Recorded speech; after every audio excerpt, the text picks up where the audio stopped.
Good morning everyone. Today our topics we are going to discuss is about inflammation. Inflammation is a protective biological response of the body's vascular tissues to harmful stimuli.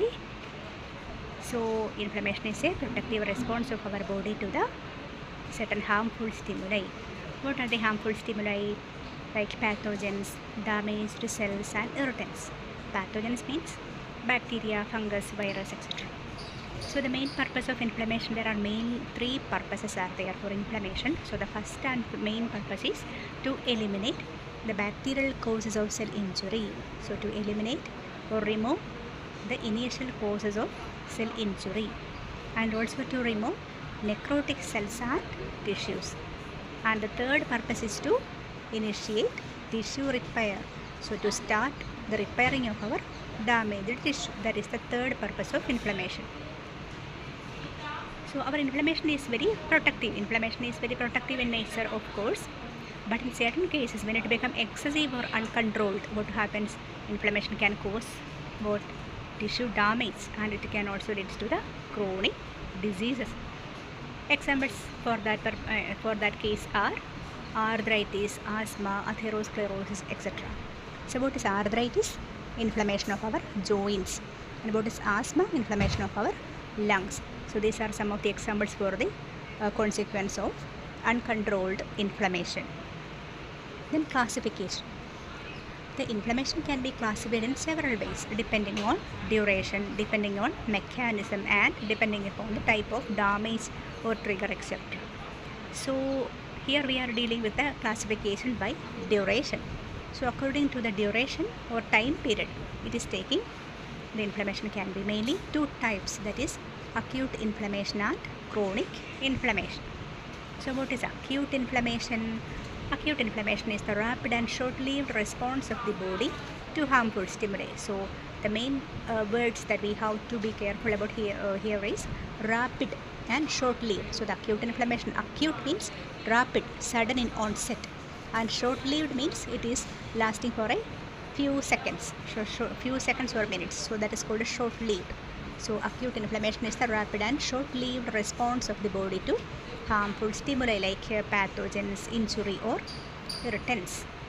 And so the acute inflammation is also designed to eliminate the causes of cell injury and initiate tissue repair. Core features and key signs. So classically the acute inflammation is identified by 5 cardinal signs. What are they? So there are 5 cardinal signs of inflammation, that they are pain, warmth, redness, swelling and loss of function. These are the 5 cardinal signs. So the first one is redness or the rubor. So this redness or the rubor is due to increased blood flow from vasodilation. So we know that in our acute inflammation there is vasodilation is occurring. Vasodilation means dilation of our blood vessels. When the dilation of blood vessels are occurring, there will be increased diameter of the walls of blood vessels. So what will happen? The inner lining epithelial cells are there. So the lining cells of the blood vessels are called endothelial cells. They are called endothelial cells. They are called the lining cells. And so what will happen? So when the diameter of the blood vessel is increased, there will be rapid blood flow to that region because high volume is there. So rapid blood flow is coming, so more blood is coming to that region. So more blood is coming, more red color. We know the color of our blood is red. So when the more blood is coming to the area of inflammation, that will be appearing more red in color. So the the cardinal sign of inflammation is redness. It is also called rubor. So the second cardinal sign of inflammation is the heat or calor. When more blood is coming to a region, there will be rise in temperature. The temperature will be raised, so there will be heat will be there, and that is called heat or calor. That is the second cardinal sign of inflammation. And the third cardinal sign of inflammation is swelling. Swelling means there will be enhancement of the tissue size. Why it is happening? This is because during inflammation there is already, we have seen that there will be dilation of blood vessels. Blood vessels will be dilated. So there will be the diameter of blood vessels are get increased. Then what will happen? The inner endothelial cells, they will, what will happen? There will be stretching of the endothelial cells, and also there will be some gaps between the endothelial cells. And so through these gaps, what will happen? The fluid of the blood and cells of the blood will be leaking out from the blood vessel to the outer tissue spaces. So there will be leakage of the fluid and blood proteins and cells from inside of blood vessels to outside of the blood vessel, that is to the outer tissue region. And so the blood will accumulate in the outer tissue spaces, and that will leads to the swelling of the tissue. So that is the swelling. So swelling is the third cardinal sign of inflammation. Then fourth cardinal sign of inflammation is what? Pain. Pain is also known as dolor. And this pain, how it is caused? Because in inflammation, some chemical mediators will be produced. Examples are bradykinin. Then what are histamine, bradykinin, etc. are some of the chemical mediators of inflammation. And these mediators or these chemicals will sensitize the neural endings. So as a result, there will be sensitization of our nerves in the region of inflammation, and that will lead to the formation of or the feeling of pain. Pain will be occurring. So the pain is the fourth cardinal sign of inflammation. And so the fifth cardinal sign of inflammation is the loss of function. We know whenever a hand is get inflamed, we are not able to do any work, or we are not able to do any function. So that is called the loss of function. Because of pain and temperature and all, we are not able to do any work with our inflamed part of the region, part of our body. So that is called the loss of function, and that is the fifth cardinal sign of the inflammation. And so now we are going to deal with the mechanism of inflammation. There are two mechanisms mainly: vascular events and cellular events. What are vascular events? Vascular events are because of the vasodilation of the blood vessels. Vasodilation of the blood vessels. So because of vasodilation, we have already seen there will be the stretching of the inner endothelial cells of the blood vessels.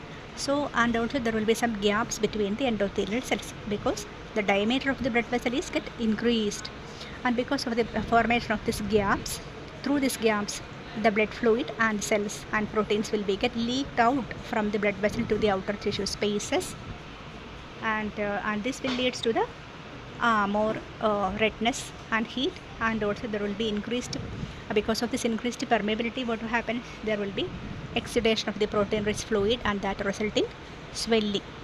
So all these things are the things constitute the vascular phase of the inflammation, because that is all related to the blood vessels. Then next one is the cellular phase. Cellular phase means what? That is related to the cells. What are the important cells in our blood vessels? Red blood cells, platelets, WBC. WBC are the white blood cells. They are also called leukocytes. What are the important leukocytes of our body? Neutrophils, eosinophils, basophils, lymphocytes, etc. So in the case of inflammation, the main cell that come into action is neutrophils. So the neutrophils will be get leaked out. So first, what will happen? The neutrophils will come from the center of the blood vessel. They will come to the periphery of the blood vessel, and then they will stick on to the endothelial cells or the inner endothelial cells. They will stick on, and then what will happen? Then through the gaps between the endothelial cells, these neutrophils will leak out from inside of our blood vessels to the outer tissue spaces. So there will be adhesion, and that is called the migration or the diapedesis. So the adhesion and migration of neutrophils is occurring from the blood vessel to the outer tissue spaces. Then what will happen?